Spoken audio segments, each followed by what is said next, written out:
This meeting is now being recorded. More in control of your own destiny and able to forge your own way with your own policies. Norman, you're quite right. The thing is, I have to admit, we did not have a mandate for bringing Greece out of the euro. What we had a mandate to do was to negotiate for a kind of arrangement with the Eurogroup, with the European Central Bank, that would render Greece sustainable within the Eurozone. The mandate went a bit further, at least in my estimation. I think the Greek people had authorized us to pursue energetically and vigorously that negotiation to the point of saying that if we can't have a viable agreement, then we should consider getting out. The problem was that once you are inside the clasps of a monetary union, it is ever so hard to create the kind of public dialogue which is necessary in order to prepare people for what comes, for the process of disengagement from the currency union, while at the same time not precipitating a collapse.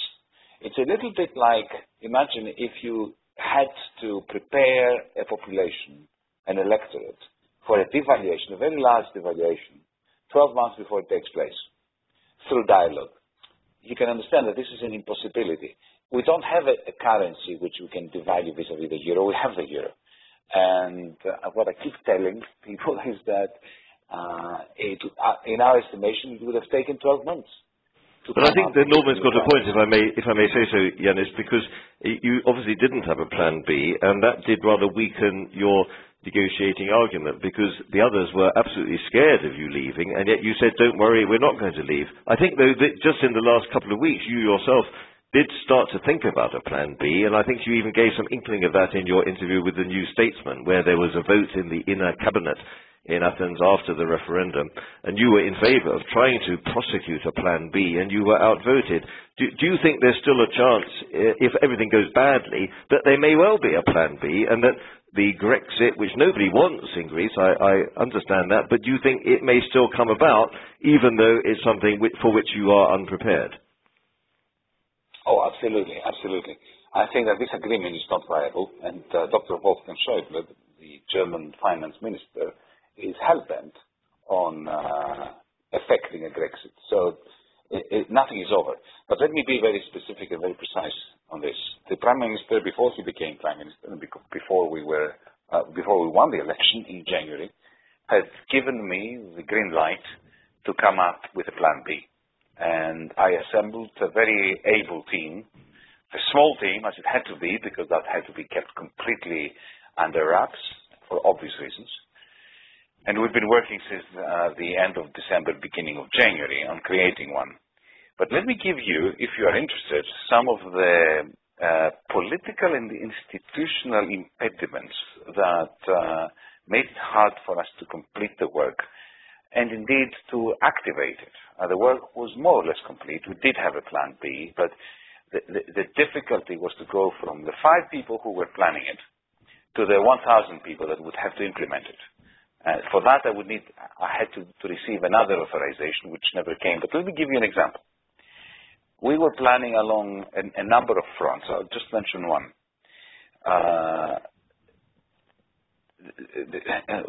Take the case of the first few moments when the banks are shut, the ATMs don't functioning, and there has to be some parallel payment system by which to keep the economy going for a little while, to give the population the feel that the state is in control and that there is a plan. What we planned to do was the following. There is the website of the tax office, like there is in Britain and everywhere else, where citizens, taxpayers, go into the website, they use their tax file number, and they transfer through web banking monies from the bank account to their tax file number so as to make payments on VAT, on income tax, and so on and so forth. We were planning to create, surreptitiously, reserve accounts attached to every tax file number without telling anyone, just to have this system function under wraps, and at the touch of a button to allow us to give PIN numbers to tax file number holders, taxpayers. So when, let's say, take for instance the case where the state owed €1 million to some pharmaceutical company for drugs purchased on behalf of the National Health Service. We could immediately create a digital transfer into that reserve account of the tax file number of the pharmaceutical company and provide them with a PIN number so that they could use this as a kind of parallel payment mechanism by which to transfer whichever part of those digital monies they wanted to any tax file number to whom they owed money, or indeed to use it in order to make tax payments to the state. That would have created a parallel banking system while the banks were shut as a result of the ECB's aggressive action to give us some breathing space. This was very well developed, and I think it would have made a very big difference because very soon we could have extended it using apps on smartphones, and it would become a functional parallel system. And then, of course, this would be euro-denominated, but at the drop of a hat, it could be converted to a new drachma. Now, let me tell you, and I think this is quite a fascinating story, what difficulties I faced. The General Secretariat of Public Revenues within my ministry is controlled fully and directly by the Troika. It was not under the control of my ministry, of me as minister. It was controlled by Brussels. The General Secretary is appointed effectively through a process that is Troika controlled, and the whole mechanism within. It's like inland revenue in the United Kingdom being controlled by Brussels. I am sure that as you are hearing these words, your hair is standing up. Okay, so problem number one. The General Secretariat of Information Systems, on the other hand, was controlled by me as minister. And I appointed a good friend of mine, a childhood friend of mine, who had become a professor of IT at Columbia University in the States and so on. I put him there because I trusted him to develop the system. At some point, a week or so after we moved into the ministry, he calls me up and says to me, you know what, I control the machines. I control the hardware. I do not control the software. The software belongs to the Troika-controlled General Secretariat for Public Revenues. What do we do? And so we had a meeting, just the two of us. Nobody else knew. And he said, listen, if I ask for permission from them to start implementing this program, then the Troika will immediately know that we are designing a parallel system. Well, I said, that won't do. We don't want to reveal our hand at this stage. So I authorized him, and you can't tell anyone that. This is totally between us, to hack. I'll send the others listening, yes, but they will not tell it to their friends. I know they are. And even if they do, I will refuse. I'll deny I said it. So we decided to hack into my minister's own software program in order to be able to bring it all to just copy the code of the tax system's website onto a large computer in his office, so that he can work out how to design and implement this parallel payment system. And we were ready to get a green line from the Prime Minister when the banks closed in order to move into the General Secretariat of Public Revenues, which is not controlled by us, but is controlled by Brussels, and to plug this laptop in and to energize the system. But I'm trying to convey to you the kind of institutional problems that we had, institutional impediments to carrying out an independent policy for ameliorating the effects of having our banks being closed down by the ECB. That's truly terrible, shocking. Could we just sort of, Yanis, because we've got a limited time, could we, and for the benefit of those listening, just move a bit to the present and the future? I mean, that is truly shocking, and I won't ever forget that. But can you say something, if possible, about whether you think debt relief is coming now, as suggested by the IMF, or how do you think a decision could be made? My great worry at the moment, on behalf of my good friend Euclid Tsakalotos, whom I think, by the way, you met at that dinner. Yes, I did. Yes, we both. He went to my old college, Queen's College, Oxford, actually. So we have a strong bond. Yes, and he's a St. Paul's boy, where George Osborne studied. Yes. Euclid. My great worry about Euclid, on behalf of Euclid, is that the IMF and Dr. Schäuble and the ESM are engaged in a game that is absolutely the opposite of straightforward. On the one hand, we're being told that the ESM will only provide this much discussed loan of more than 80 billion if the IMF is on board. The IMF is coming out with debt sustainability analysis, which quite clearly stated for the record that the Greek debt is not sustainable, and according to its own rules, the IMF cannot participate in any new bailout. I mean, they've already violated their rules twice to do so, but I don't think they will do it a third time. I think they are kicking and screaming that they are not going to do it a third time. So there is a very serious danger here that the Greek Parliament, not in my name, but in the name of the majority who voted last night, will approve the very stringent measures, reforms they call them, but they are nothing but just cost-cutting exercises without much reforming going on. But anyway, that we will push through Parliament these prior actions, as they're being called. But then, at the end of the day, the ESM and the IMF will not be able to coordinate so as to provide that huge loan. Not that I want that huge loan to be provided, for the reasons that you, David, you, Norman, outlined before, but I think that there is a major tussle between the institutions, the ESM, the European Commission, the IMF, and Dr. Schäuble. Dr. Schäuble and the IMF have a common interest. They don't want this deal to go ahead. Wolfgang has quite clearly said to me he wants Grexit. He thinks that this extend and pretend is unacceptable. And this is the one point where we see eye to eye. I agree with him too, for completely different reasons, of course. The IMF does not want an agreement because it does not want to have to violate its charter again and to provide new loans to a country whose debt is not viable. The Commission really wants this deal to go ahead. Merkel wants this deal to go ahead. So what has been happening over the last 5 months is now projected into the very short term, only it is on steroids. And that is this complete lack of coordination between the creditors. That has been very striking, I have to say, Yanis. What about France? You are on record as having said that you think this is all about France and that Mr. Schäuble is using you as a kind of pawn, basically, in a much bigger chess game with France. Now, I know Greece is certainly not in a very healthy position, but can you tell us a little bit about where you think France plays out in all of this? The French are terrified. They're terrified because they know that if they're going to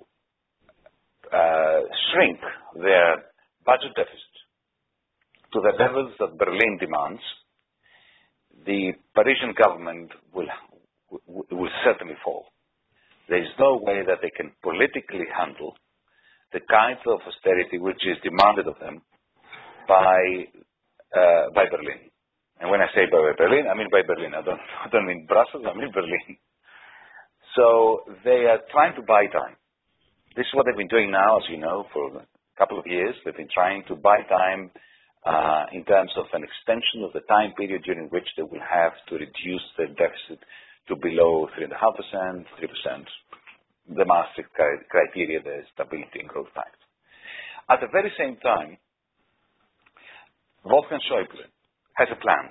I wrote an article today in Die Zeit, in the German newspaper. It's quite extensive and I think quite controversial, in which I explain what Dr. Schäuble's plan is. And this is one of the very sweet moments in one's life when one does not have to theorize, because all I did was to convey the plan as Dr. Schäuble described it to me. And the way he described it to me is very simple. he believes that the Eurozone is not sustainable as it is. He believes that there has to be some fiscal transfers, some degree of political union. He believes that for that political union to work without federation, without the legitimacy that a properly elected federal parliament can bestow upon an executive, it will have to be done in a very disciplinarian way. And he said explicitly to me that a Greek exit, is going to equip him with sufficient bargaining power, with sufficient terrorizing power, in order to impose upon the French that which Paris is resisting. And what is that?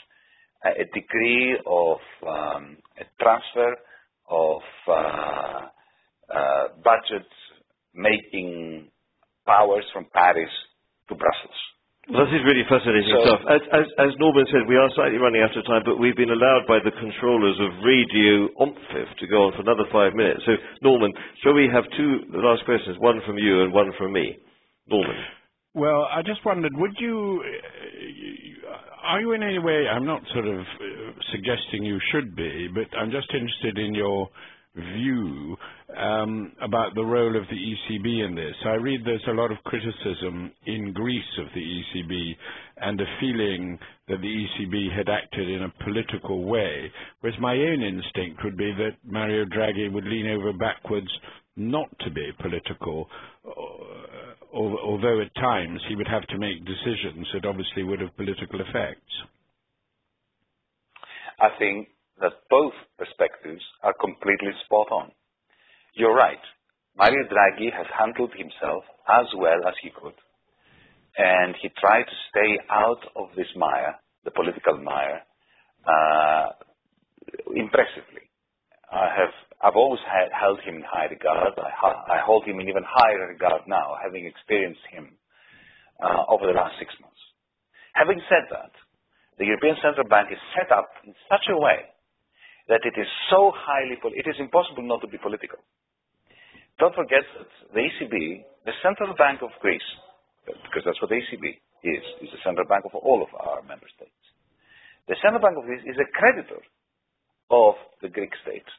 And therefore, it is also, it is the lender of last resort, supposedly, and the enforcer of fiscal austerity. Now, that violates immediately the supposed distinction between fiscal and monetary policy. It puts Draghi in a position where, in acting as a creditor when we came into power, he had to discipline us. He had to actually asphyxiate us sufficiently in order to yield to the demands of the creditors, while at the same time keeping our banks open. So, God could not do this in a non-political way. Yes.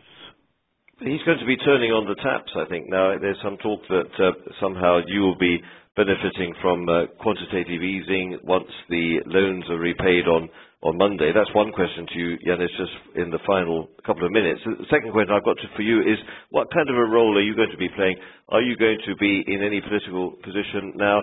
Is Alexis Tsipras still talking to you? Do you still have some interlocuteur with the government? And also, what do you think of the future of Mr. Tsipras? Is he going to stay around for a lot? So sorry to load you up with a fairly large number of questions for your final couple of minutes. Well, on the first question, what the ECB is doing, it is increasing ELA by 900 million in order to give a little bit more liquidity through the ATMs that were very severely circumscribed up until now.